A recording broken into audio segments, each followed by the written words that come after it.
Hello everybody and welcome back to Kerbal Space Program The Journey Begins Part 18. You join us here in Research and Development. Last episode I sort of freed myself from my usual restriction of going through the tech tree one tier at a time, and now we're just going and picking up the last of the structural and scientific parts we will need for our Duna vehicle, along with their prerequisites of course. This does include a new science experiment, but we're not going to wait for the Duna mission to test that one out. We're going to go and try it out right about now. So we're blasting off straight away with one of our Mark II shuttles. Jebediah and Bob are in the seats for this one. No hanging around after returning from the space station last time out. Now, also last time out we left our nuclear probe in a parking orbit with a used science experiment package, so we're going to go and take that science experiment package back to Kerbal. But we're also going to give the probe a new package, one made of our new experiment, the negative gravioli detector. For those of you not familiar with it, it's quite an interesting experiment. It's not particularly high yield, but it is biome dependent even in space, both low and high orbits, so you can get quite a lot of science out of it just above Kerbin or the Moon, for example, and the Moon is where we're going to. You see the probe here, having dropped off its magnetometers, it then collects the gravioli detectors, refuels, and sets off on its journey to the Moon. You see it here, making its transfer burn. In the meantime, it's time for our shuttle to head back to Kerbin and to the KSC. It makes the first of its manoeuvres before slipping gently into Kerbin's atmosphere. Rather nice sunrise here. Everything goes well during the approach. The actual landing itself isn't textbook, so I'm just going to gloss over most of it here. But let's go back and see how the probe's getting on. Well, our probe has reached the moon sphere of influence, so we start taking those negative gravioli readings. I put 8 individual experiments on this little package. I was wondering if we'd actually managed to get 8 readings, but in the end I probably could have put more on and still managed to get enough readings to fill it up. But anyway, before too long we've taken all 8 readings, and now it's time to make our journey back to Kerbin before we put ourselves into another little parking orbit so that we can come up with another shuttle and grab that science package at a later date. Anyway, moving on. So, for our final recap before today's main mission, we are once again blasting off with another shuttle.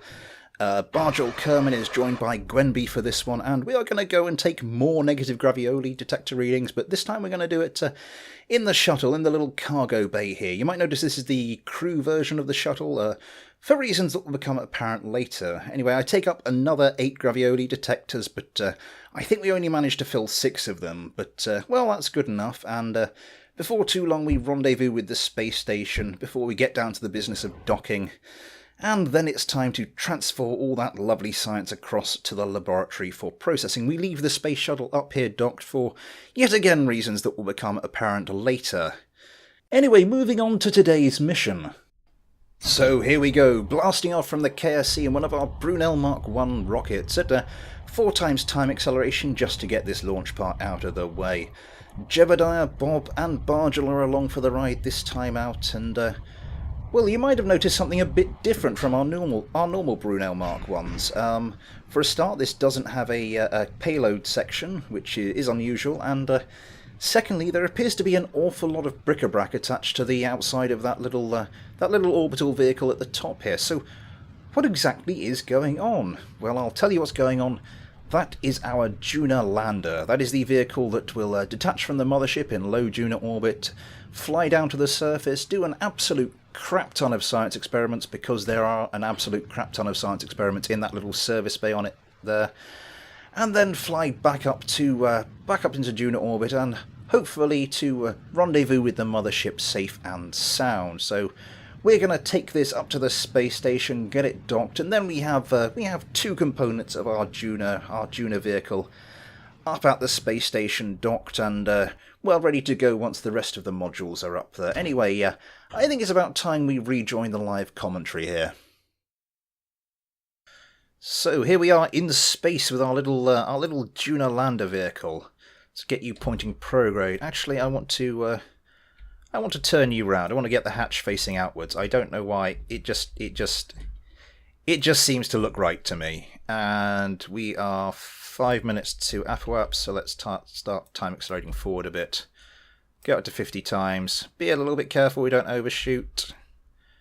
Down a bit. Yeah. Round about there. That should do us. I'll be using the fuel on the Duna lander, but there's fuel. I'm just going to start thrusting gently here, actually. So we're using a bit of fuel in here, but there's a massive fuel tank on the space station, so you can always refuel this later. Strange, that almost as if I planned it or something. Where are we? Yeah, we're doing a good job of getting ourselves a nice little circular orbit, which will help with our rendezvous planning for the space station. Where are we? 5 seconds to periaps. Can start thrusting a little harder here. Ooh. That should do us. Let's actually get to the business of planning a rendezvous with this space station. Let's set this as our target. There's a tiny little difference between our orbital planes. I think I will go and correct that. Allows us to get a nice close-in first approach, and we don't have to faff about. I think the time saved doing this correction is more than the time sort of wasted just sort of killing your relative velocity, then firing towards the target, and maybe even having to do that twice. Well, that's just me. Maybe you play a different way. And that's fine. Where are we? Let's... 18 seconds. Let's get pointing towards the maneuver node. Right. Once I've done this, I will have to remember to extend those solar panels, because I'm very bad at remembering to do that. Let's just finish that off with a bit of RCS. There we go. That's perfect. Now we can start to plan our maneuver. I think we might be a little early on in our approach, but well, we'll see. Let's push that. Let's push our apoapsis out till it meets the space stations a little further, so we get the two rendezvous nodes. Got to try and line up the first one here. What's that? 3.7. I think we can probably do better than that, can't we? 1.0.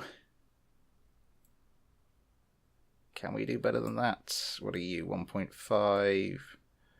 Back a bit. 0.2. We'll be fine-tuning it anyway, but it's just to get a good plan of where we should start burning. Let's get ourselves pointing back towards the maneuver node. Turn off the RCS because stability assist thrusts are the worst, and let's start time accelerating round. Put your teeth back in. Where are we? Yeah, I'm still running this on 1.4.5, you might have noticed. That always used to sort of like puzzle me when YouTubers just used to, when a new patch came out or a new version came out, just they would say, "Oh, I'm going to do the rest of the series in this version," and I used to think, why? You could just upgrade and do all your mods, and that'll be fine. And now I'm actually making YouTube videos. It's I'm thinking, oh, I see. It's just a lot easier. Make sure there's no conflicts. There's no major bugs. You don't have to go chasing. Right, where are we? Get ourselves pointed towards the maneuver node. So, yeah. And there we go. And I'm just going to get rid of you. And how is... I'll do this with the RCS, actually. 0.0. We'll have to make sure we don't collide with it. And now it's time to start time accelerating forward to our meeting with the space station. Yeah, this piece of debris will I'll have to make it burn up. I'm not sure what the altitude is that it sort of auto burns up, but I think this has got a periapsis of 40,000, which isn't low enough. So I have to go sort of follow that in one time, which is a pain in the arse, but yeah. Anyway, going back to versioning, yes, I'll probably be doing the rest of this series in 1.4, 1.4.5. Where are we? Let's target. We want to point retrograde, and we're over the night side of the planet, which is not particularly helpful. Where are we? 19 seconds. According to the burn indicator, we will have to start. I like these. I like these little sort of indicators that slowly decrease as you get closer, and then this is sort of a second by second. Oh, cripes, that's close. Nearly had it. Just use RCS to take off the rest of that. Maybe shouldn't have used RCS, it's still quite a lot of velocity. Not to worry. Right. Let's turn you off. Right, so I am going to go and dock with the top of our little switch here. With the top of, well, what little there currently is of our Duna vehicle on the side here. But as per last time, I won't make you sit through that tedium, and I will do that, and I will see you again in a second. It doesn't actually take us that long to get docked in the end, although probably a little longer than would have been comfortable during live commentary, and I did forget to deploy those sodding solar panels in the end, didn't I? Not to worry. We make our way in slowly and gently, trying to get everything nice and lined up, and before too long we do dock. And that is 2 sections of our Duna vehicle up there attached to the space station. And I think it's about time to pass us back to the live commentary. So we have docked. Our Duna vehicle is slowly taking shape. It's mostly lander at the moment, but that will change. And so now, this Duna lander obviously is staying up here. So now we can use our little crew shuttle, in case you were wondering what it was for, to take our crew of this home. So let's start with doing that. Jebediah. Oh, no. There we go. Transfer Jebediah across. And Bob can join him. And Bargel. There we go. I don't think I've ever actually looked in the inside of these little crew cabins here. What are they like? Well, not exactly first class, but I'm sure they'll suffice. There we go. Before I forget, like I did with those solar panels, I'm going to transfer some fuel across now. Just to be on the safe side. And I'll do the same with the various monopropellant bits and pieces, including this, because I think we might have had some. No, we're okay on monopropellant there. Wasn't stolen during the maneuver to bring this in.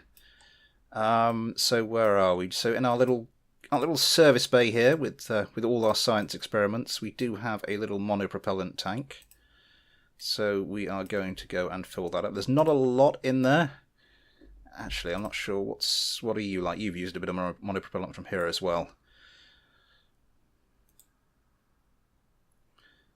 There we go.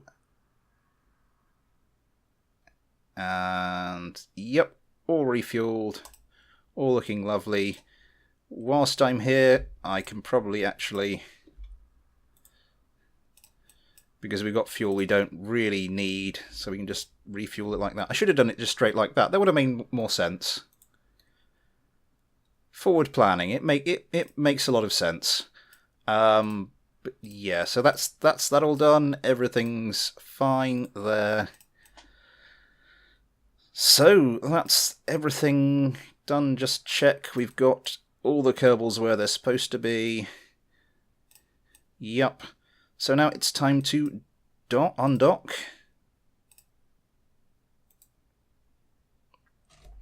There we go. Let's turn on your stability assist, turn on your RCS, and let's start just...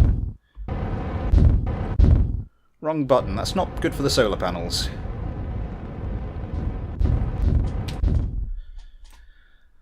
And yeah, so now it's just a case of making our way back to Kerbin.